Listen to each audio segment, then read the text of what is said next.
Bismillahirrahmanirrahim. Rabbi sahri sadri wa yassir li amri wa ahlul 'uqdatam min lisani yafqahu qawli. Amma ba'd. Assalamualaikum warahmatullahi taala wabarakatuh. Sesungguhnya pada hari ini kita bertemu kerana-Mu ya Allah. Kita bertemu untuk menimba ilmu. Kami memohon inayah dan taufik-Mu, kurniakanlah kesejahteraan dan kebahagiaan kepada kami. Bukakanlah hati-hati kami, lapangkanlah dada kami supaya kami dapat mengisi ilmu dan pengetahuan yang berguna untuk agama, bangsa dan juga negara. Jadi video pada kali ini saya ingin membawa anda semua kepada modul keluarga sakinah, iaitu modul 2, iaitu persediaan keibubapaan dalam buku MKS Yayasan Pembangunan Keluarga Darul Ta'zim. Jadi modul yang kedua ini iaitu persediaan keibubapaan ni, program yang pertama iaitu kesediaan kerohanian. Dan objektif bagi program kerohanian ni adalah untuk memberi kefahaman kepada pendengar tentang kaedah-kaedah untuk mendapatkan keberkatan dalam kehidupan berumah tangga. Iaitu terdapat 14 aktiviti yang ada dalam program ni, dan yang pertamanya adalah kenduri keluarga. Jadi perkahwinan ni adalah sesuatu yang dituntut dalam Islam. Islam menggalakkan majlis perkahwinan dilaksanakan dalam suasana yang meriah tetapi perlu bersederhana agar mendapat keredaan Allah Subhanahu Wa Taala. Jadi perlu diingat semasa meraihkan majlis perkahwinan tu, semua unsur-unsur maksiat hendaklah dijauhi dan diisi dengan aktiviti-aktiviti keagamaan. Contohnya sebelum majlis bersanding, majlis kenduri kesyukuran bolehlah dimulakan dengan azan, kemudian solat maghrib berjemaah, kemudian baca Yasin, tahlil dan juga doa selamat. Kemudian solat isyak berjemaah, kemudian tazkirah berkaitan kebahagiaan berumah tangga, dan selepas tu bolehlah khatam Al-Quran bagi pengantin lelaki dan juga selawat atau marhaban. Kemudian sebelum majlis bersanding tu bolehlah melakukan majlis khatam Al-Quran bagi pengantin perempuan pula. Yang keduanya majlis akad nikah di masjid. Majlis pernikahan di masjid ni bagi menghayati ajaran Islam, di mana kehidupan berumah tangga yang bermula dari rumah Allah Subhanahu Wa Taala dalam suasana yang tenang, damai dan juga khusyuk. Tapi ialah dalam musim sekarang ni, bila terjadi wabak pandemik ni, urusan pernikahan semuanya di pejabat agama. Yang keduanya untuk memastikanlah semua dokumen lengkap dibawa, kad pengenalan pengantin lelaki dan wali. Pastikan kesemua yang terlibat dalam rukun nikah tu hadir lebih awal. Pastikan mas kahwin dibawa bersama. Kemudian ada adab yang perlu dititik beratkan adalah pakaian pengantin perempuan tu hendaklah longgar, menutup aurat, bersih, sopan. Begitu juga dengan tetamu-tetamu yang hadir. Pastikan semua yang hadir suci daripada hadas kecil dan juga hadas besar. Kalau perempuan tu dah tahid, ditegah untuk memasuki masjid. Jadi melangkah masuk ke masjid tu dengan kaki kanan dan membaca doa masuk masjid. Kemudian niat iktikaf, kemudian solat sunat tahiyatul masjid. Kemudian niat sebelum menikah tu ingin meramaikan umat Islam, membersihkan zuriat dalam keluarga Islam. Kemudian niatlah menceriakan kehidupan umat. Niat untuk mendapat pahala ibadah. Kemudian niat untuk menyempurnakan sunnah. Jadi kaedah pelaksanaan majlis akad nikah tu dia ada beberapa wali. Wali tu ada 11, wali datuk, bapa saudara lelaki, bapa saudara seibu sebapa, bapa saudara sebapa, anak lelaki kepada saudara lelaki, iaitu anak saudara seibu bapa, anak saudara lelaki kepada saudara lelaki, iaitu anak saudara sebapa, bapa saudara seibu sebapa, sebelah pakcik, bapa saudara sebelah bapa pakcik, anak lelaki kepada bapa saudara seibu sebapa, iaitu sepupu. Kemudian yang terakhir adalah raja ataupun pemerintah.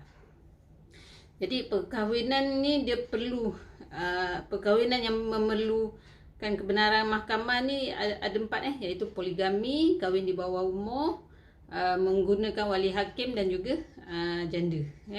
Dan perkahwinan yang perlu wali hakim tu dia termasuk dalam kalau wali gaib itu tidak dapat dikesan, wali akrab dalam ihram haji atau umrah, wali akrab dengan sengaja enggan menikahkan, atau wali akrab berkahwin dengan pemohon iaitu perempuan yang tiada wali setaraf, anak tidak sah taraf, saudara baru yang tiada wali nasab dia.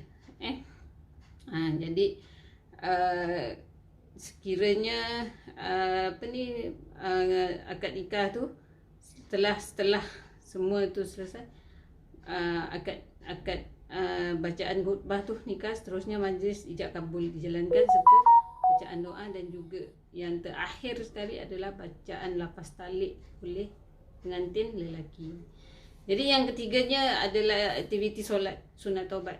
Solat sunat taubat ni didirikan pada malam hari sebelum akad nikah dengan bertujuan membersihkan diri daripada dosa-dosa suatu zaman bujang, supaya dapat memulakan alam berumah tangga tu dalam keadaan yang fitrah, dan memberi kesedaran dan juga keinsafan bahawa taubat berperanan sebagai amalan hidup seharian suami isteri yang perlu dikekalkan dalam usaha mendapatkan rahmat Allah Subhanahu Wa Taala.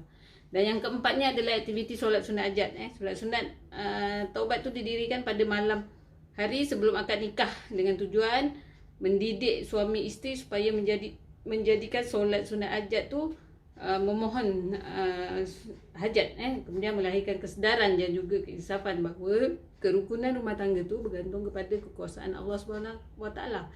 Dan yang ketiganya untuk mengekalkan kebahagiaan rumah tangga hingga ke syurga. Kemudian sujud syukur selepas akad nikah. Sujud syukur tu adalah solat sunat dilakukan selepas selesai akad nikah. Dia dalam keadaan berwudu, dalam keadaan menghadap kiblat, niat sujud syukur, kemudian takbiratul ihram, sujud sekali je atau tasbih biasa, dan duduk memberi salam. Kemudian yang keenam adalah penyerahan mas kahwin, iaitu mahar. Selesai melakukan sujud syukur tu, suami diminta untuk menyerahkan mas kahwin kepada isteri. Pemberian ni wajib atas tanda kasih sayang lah antara suami terhadap isteri. Cara melakukannya dengan lafaz penyerahan kepada pihak daripada pihak suami kepada kemudian lafaz terima daripada pihak isteri. Kemudian majlis serah terima tanggungjawab. Isteri melafazkan untuk penyerahan, manakala suami pula melafazkan penerimaan dengan menjalankan tugas sebagai seorang suami. Dan yang ke-8-nya adalah walimatul urus, iaitu kenduri kahwin. Hukumnya sunat muakkad. Tujuannya adalah untuk melahirkan tanda kesyukuran dan bergembira, dan juga supaya pernikahan itu diketahui ramai serta mengeratkan tali persaudaraan. Dan yang ke-9 adalah walimatul duklah tu, ia merupakan kenduri tanda kesyukuran dan dilakukan setelah suami isteri itu melakukan hubungan kelamin sebagai tanda untuk mendapatkan keberkatan. Cara melakukannya adalah menyediakan jamuan kesyukuran pada waktu doa dan dihadirilah oleh keluarga-keluarga terdekat saja. Dan yang ke-10 adalah menjaga solat fardu 5 waktu sehari semalam.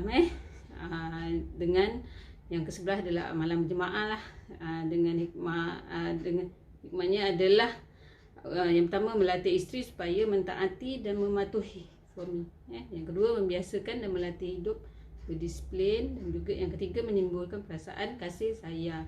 Manakala yang keempat supaya boleh saling mengingati antara suami dan isteri. Dan aktiviti yang ke-12 adalah tiwala Al-Quran bersama-sama suami dan isteri. Kemudian berdoa, kerana doa adalah otak ibadah, riwayat At-Tirmizi. Dan yang terakhir sekali, aktiviti yang ke-11 adalah halaqah muhasabah, yang merupakan aktiviti perbincangan antara suami dan isteri. Contohnya mengenali minat, kegemaran dan juga kelebihan masing-masing antara suami isteri. Jadi diharap pada modul 2 persediaan kerohanian ini dapat memberi manfaat kepada semua, jua yang mendengar atau membaca, dan menjadikannya sebagai rujukan di dalam penghidupan. Apa yang penting, isi kandungannya perlu dihayati dan diamalkan dalam kehidupan seharian. Apa jua kekurangan terdapat dalam modul ini, saya memohon kemaafan. Jadi sekiranya anda ingin keterangan selanjutnya, ikuti video saya di episod yang seterusnya. Sekian, terima kasih. Semoga bermanfaat untuk sebarkan. Assalamualaikum warahmatullahi wabarakatuh.